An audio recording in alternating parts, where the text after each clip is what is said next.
तो फिल्म की शुरुआत होती है 1980s में। ये जमाना था जब लोग लुटेरों से डरा करते थे, क्योंकि लुटेरे लोगों का माल चुराने के बाद उनकी जान भी ले लिया करते थे। जिस तरह अभी परमिस नाम का लुटेरा करता है, वो अपने साथी के साथ मिलकर यहाँ 3 लोगों को मार देता है और उसके बाद उनका सारा सामान लूट लेता है। अपना काम खत्म होने के बाद चलते हुए ये लोग एक ऐसी जगह पर आ जाते हैं जहाँ पर लकड़ियों से घेरे बनाए गए थे और वहाँ जगह जगह इंसानी खोपड़ियाँ लटकी हुई थी। इससे पहले कि परमिस और उसका साथी कुछ समझ पाते, कोई परमिस के साथी के ऊपर हमला कर देता है। इस तीर के ऊपर की तरफ भी इंसानी हड्डी लगी हुई थी। परमिस तो अपने दोस्त को भी बचाना चाहता था, लेकिन वो तो मौके पे मर गया। हमले का खतरा खुद भी था, इसीलिए वो जल्द ही वहाँ से भागकर अपने शहर आ गया। परमिस अपना सारा लूटा हुआ सामान छुपा देता है, लेकिन उसकी बदकिस्मती कि उसे ये सब करते हुए शेरिफ का असिस्टेंट देख चुका था और उसने अब ये सारी बात आकर शेरिफ को बताई, जिसका नाम था हंट। उसने बताया कि मुझे लगता है कि परमिस एक लुटेरा है, क्योंकि वो अपना सामान छुपा रहा था। ये दोनों फैसला करते हैं कि अगर ऐसी ही बात है तो ये लोग परमिस को पकड़ेंगे। हंट अपने असिस्टेंट के साथ बाहर में आ जाता है जहाँ पर परमिस बैठा हुआ था। इन्होंने जाते ही उसे नहीं पकड़ा, बल्कि हंट ने पहले बैठकर उसके काम के मुतालिक सवाल करना शुरू किए और जब देखा कि परमिस घबरा गया है तो उसका शक यकीन में बदल गया। इससे पहले कि वो परमिस को पकड़ता, परमिस उठकर वहां से भाग गया और उसे रोकने के लिए शेरिफ ने पीछे से उसकी टांगों पर गन चलाकर उसे वहीं पे रोक दिया। जख्मी होकर वो यहीं गिर गया। अब क्योंकि ये सारा काम बाहर के सभी लोगों के सामने हुआ था, तो सभी लोग ये जान गए कि परमिस एक लुटेरा है। यहाँ पर हम एक जॉन नाम के आदमी को देखते हैं जो परमिस को जख्मी देखकर उसके लिए परेशान हो जाता है और उसकी मदद के लिए शहर में डॉक्टर ढूंढने के लिए जाता है। इस शहर में सिर्फ एक ही डॉक्टर थी और हमें दिखाया गया कि उसके हस्बैंड को भी बहुत ज्यादा चोट लगी हुई है। उसकी टांग बुरी तरह जख्मी थी, जिसका इलाज वो खुद कर रही थी। लेकिन अब क्योंकि ये एक इमरजेंसी थी, इसीलिए वो अपने हस्बैंड से परमिशन लेकर जॉन के साथ पुलिस स्टेशन आ जाती है। पुलिस स्टेशन आकर देखा कि हालात तो उससे कई ज्यादा खराब हैं। परमिस की टांग उसकी सोच से ज्यादा जख्मी थी, जिसे ट्रीट करने में उसे तकरीबन पूरी रात लग सकती थी और उसके बाद भी वो कब ठीक होगा ये भी वो नहीं बता सकती थी। डॉक्टर अपने काम में लग जाती है और सीन कट होकर हमें दूसरी तरफ एक लड़के को दिखाया जाता है। वो अपने फार्म हाउस में किसी काम के लिए जा ही रहा था कि एकदम से उसे घोड़ों के तेज भागने की आवाज सुनाई दी। वो जब चेक करने गया तो सामने का मंजर काफी अजीब था। उसके सामने इस वक्त जो इंसान थे वो हम जैसे बिल्कुल नहीं लग रहे थे। इससे पहले कि वो कुछ सोचता और वहां से भागता, ये लोग उसे पकड़कर मार डालते हैं और बहुत ही ज्यादा बेरहमी से उसके जिस्म को जगह जगह से जख्मी करते हुए। असल में ये लोग आए थे परमिस का पीछा करते हुए। ये लोग असल में थे कैनिबल्स, यानी इंसानों का गोश्त खाने वाले। खैर, सुबह हो जाती है और हम शेरिफ को अपने घर पे दिखते हैं।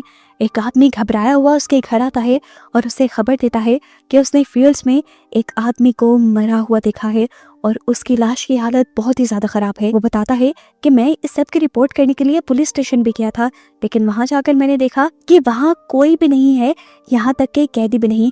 यह सुनकर शेरिफ के होश उड़ गए, लेकिन वो फिर भी पहले गया फील्ड्स में। उसने लड़के की बॉडी चेक की जो अब मर चुका था और फिर वो गया पुलिस स्टेशन और वहां जाकर देखा कि सब लोग सच में गायब थे। इसी पुलिस स्टेशन की छानबीन करने पर उसे यहाँ से एक तीर भी मिलता है जो उन्हीं कैनिबल्स ट्राइब का था। शेरिफ को इसके बारे में कोई आइडिया नहीं था, लेकिन वो जानता था कि इस जगह एक इंसान है जो इसके बारे में सब बता देगा और वो थे प्रोफेसर। वो प्रोफेसर के पास इस तीर को ले जाने से पहले डॉक्टर के घर जाता है और उसके हस्बैंड को ये शॉकिंग न्यूज देता है कि उसकी वाइफ रात ही पुलिस स्टेशन से गायब हो गई है। ये सुनकर उसके हस्बैंड के तो होश ही उड़ गए। शेरिफ उसे कहते हैं, तुम घबराओ नहीं, मैं उनका सुराग लगा कर रहूंगा। परेशान आर्थर अब शेरिफ का पीछा करने लगा। वो बाहर में आए जहां उन्हें प्रोफेसर मिल गए। उन्होंने प्रोफेसर को ये तीर दिखाया, जिसे देखकर प्रोफेसर भी परेशान हो गए। प्रोफेसर जानते थे ये तीर कैनिबल ट्राइब का है। प्रोफेसर इन सबको बताते हैं कैनिबल ट्राइब वाले इंसानों को ही पकड़कर मारकर खाते हैं। जो भी उनके पास जाता है जिंदा वापस नहीं आता, और अगर उस ट्राइब के लोग यहाँ से लोगों को पकड़कर ले गए थे तो इसका मतलब था कि उनका पूरा टाउन खतरे में था। पहले वो इन लोगों को मार कर खाएंगे और उसके बाद अपने शिकार के लिए बार बार इस टाउन में आएंगे। ये सुनकर सभी लोग डर गए।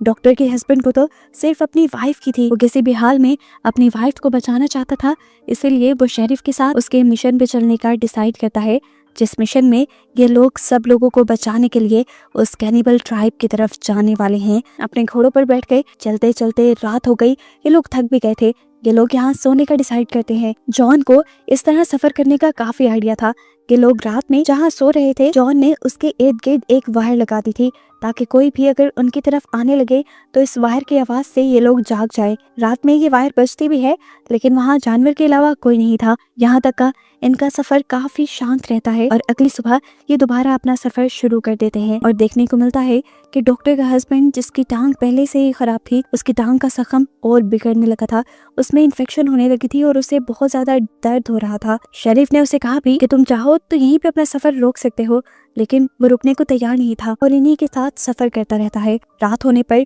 दोबारा इन्हें अपना सफर रोकना पड़ता है। आज रात इनके साथ बहुत अजीब होता है। इनके सामने दो लोग आने लगते हैं जिन्हें हंट अपनी बंदूक दिखा के कहता है वहीं पे रुक जाओ, अगर तुम्हारे पास कोई हथियार है तो नीचे फेंक दो। लेकिन इन लोगों ने कहा नहीं, हमारे पास कोई हथियार नहीं। ये कहने के बावजूद वो उनकी तरफ बढ़ते रहे। पीछे से जॉन ने एकदम से उन दोनों को शूट करके मार दिया और ये देखकर हंट को गुस्सा आ गया कि उसने तो बेकसूर लोगों को मार दिया था। पर जॉन ने कहा हम जिस सफर पे निकले हैं हम कोई भी खतरा मोल नहीं ले सकते। उसका कहना ठीक भी था। जब पास जाकर इन लोगों ने उन दो आदमियों को चेक किया, वो सच में लुटेरे थे और उनके पास हथियार भी थे। अगर जॉन उन्हें ना मारता तो वो इन्हें मार देते। ये लोग अब टेंशन फ्री होकर सो जाते हैं, लेकिन आज तो शायद इनकी किस्मत ही खराब है। एक और मर्तबा लुटेरे इनके ऊपर हमला करते हैं और चुपके से इनका सामान लूट लेते हैं। वो तो इनके घोड़े भी ले जा रहे थे, लेकिन जॉन का घोड़ा जो बहुत ज्यादा लॉयल था वो उनके साथ जाने को तैयार ही नहीं हुआ। इसलिए उन लोगों ने उस बेचारे घोड़े को बुरी तरह जख्मी कर दिया और जब जॉन और बाकी लोगों को जिनको उन लुटेरों ने बेहोश कर दिया था होश आया तो ये सब देखकर वो बहुत ज्यादा शौक रह गए। जॉन को तो अपने घोड़े की हालत देखकर बहुत ज्यादा दुख हो रहा था। एक वही तो इस दुनिया में उसका दोस्त था, साथी था, और अब जितनी वो तकलीफ में था जॉन से देखा ही नहीं गया।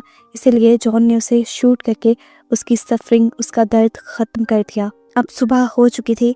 सफर तो इन्हें कंटिन्यू करना था, लेकिन बगैर घोड़ों के अब सिर्फ इनके पास एक ही रास्ता था कि ये पैदल चलें।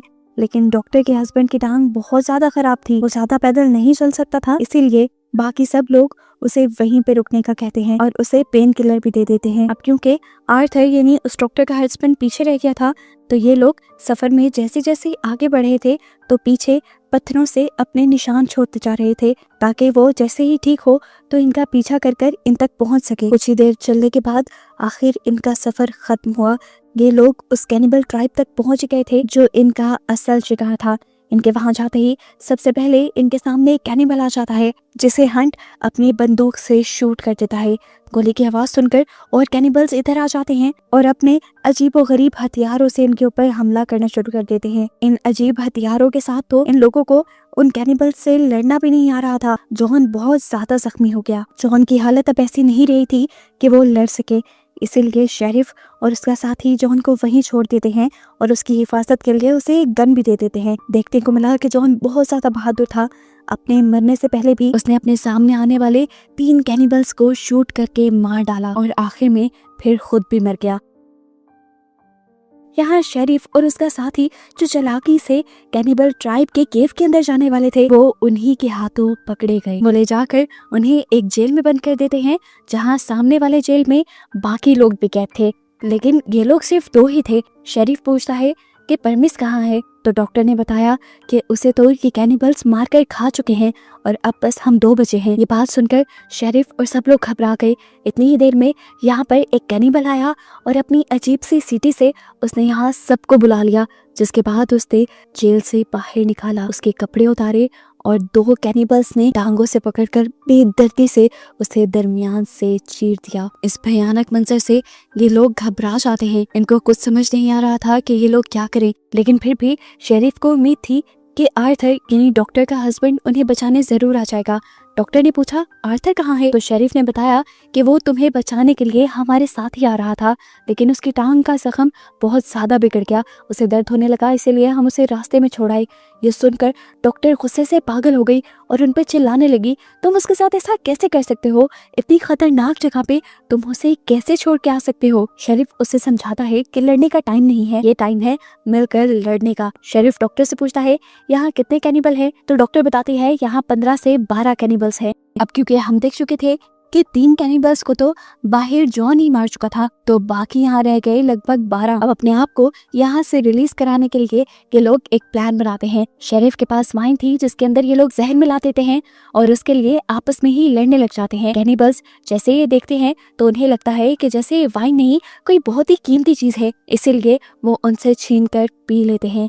ये वाइन इस टाइम 3 कैनिबल्स ने पी थी, जिन्हें पीते ही ये तीनों मर गए और शेरिफ का प्लान काम कर गया। सीन कट होकर अब हमें आर्थर को दिखाया जाता है जो किसी तरह रेंगते हुए इस कैनिबल ट्राइब के केव की तरफ पहुंच गया था। उसे जैसे ही 2 कैनिबल्स ने देखा तो उसके ऊपर हमला करने लगे, लेकिन उससे पहले ही आर्थर ने उन दोनों को शूट करके मार डाला। जिसके बाद वो घसीटते हुए इनके पास गया और उसने देखा कि इनके गले में एक अजीब सी विसल थी, जिसके जरिए ये लोग अपने दूसरे साथियों को बुलाते थे। वो इस आदमी की विसल को खुद बचा देता है, जिससे और कैनिबल्स यहाँ आ जाते हैं और वो उसे भी शूट कर देता है। यानी काफी सारे कैनिबल्स को तो आर्थर ने ही मार दिया था। अब सिर्फ 4-5 ही कैनिबल्स बच गए थे जिनसे इन लोगों ने लड़ना था। हमें केव के अंदर का सीन दिखाया जाता है जहां कैनिबल्स के लीडर को पता चल गया है कि शेरिफ ने गेम खेलकर चालाकी से 3 कैनिबल्स को जहरीली वाइन पिलाकर मार दिया था। वो अपना बदला लेने के लिए गुस्से में शेरिफ को बाहर निकालता है। उसके पेट पे बेदर्दी से एक कट लगाते हुए वाइन की बोतल उसी के पेट में घुसा देता है। इससे पहले कि वो उसके साथ और भी कुछ बुरा करते, इन्हें बाहर से एक गन शॉट की आवाज सुनाई थी। इस गन शॉट के जरिए असल में आर्थर ने ही एक कैनिबल को मारा था। सब कैनिबल्स ये देखने के लिए केव से बाहर निकल जाते हैं सिवाय एक के। ये बचा हुआ कैनिबल हंट की गर्दन के ऊपर पाँव रख देता है और हंट चला के दिखाते हुए इसका पाँव पकड़ते हुए ही इसे नीचे गिराकर खुद इसके ऊपर आकर इसे मार देता है। बाहर जो कैनिबल गया था उसे अब आर्थर ने मार दिया था, जिसके बाद आर्थर घसीटते हुए इस केव के अंदर आ गया। वो यहाँ शेरिफ से मिला और उसने शेरिफ को बताया कि उसने कितने कैनिबल्स को मार दिया है। शेरिफ ने अंदाजा लगा के बताया कि अब बस यहाँ पे 3 ही कैनिबल्स बचे हैं और मैं भी मरने ही वाला हूँ। एक काम करो, तुम सब यहाँ से भाग जाओ और मैं पीछे से इन तीनों कैनिबल्स को मार दूंगा। ये बहुत इमोशनल सीन था। ये लोग अपने साथी को छोड़ना नहीं चाहते थे, लेकिन मजबूरी थी। जिसके बाद ये तीनों मिलकर यहाँ से बाहर निकलने लगे और ये लोग केव से काफी दूर आ गए और तभी इन्हें 3 गन शॉट्स की आवाजें सुनाई दी, जिसका मतलब था कि बचे हुए 3 कैनिबल्स को भी शेरिफ ने मार दिया है। दिखाया जाता है कि आखिर में शेरिफ खुद भी आखिरी सांसें लेता हुआ मर गया और सारे कैनिबल्स को खत्म करने के बाद बचे बस सिर्फ ये 3 सर्वाइवर्स, जिन्होंने हिम्मत करके अपने बाकी पूरे टाउन को इन कैनिबल्स के खतरे से आजाद कर दिया था। और बस ये मूवी यहाँ खत्म हो जाती है।